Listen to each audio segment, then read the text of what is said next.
Hop, unbox tayo ng bagong G-Shock watch house. Dati siyang 605. Nabili ko lang ng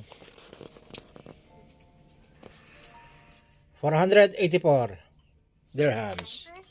Oh, 1,000 rin to sa nung bago labas. G-Shock. Hop! Oh. Tag 605 more space. Shock resistant, magnetic resistant, 200 meter, auto light, world time, 1 to 100 seconds, stopwatch, speed indicator.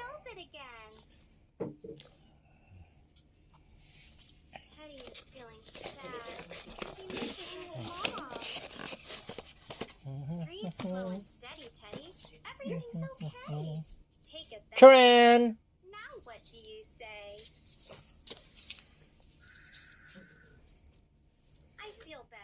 Baliktad. Up, auto light. World time. Set natin sa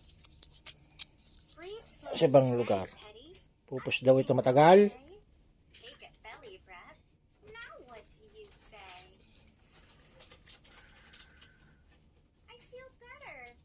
Tapos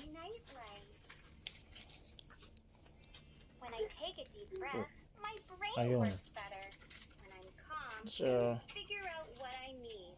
Taking deep breaths helps me. Can you try it?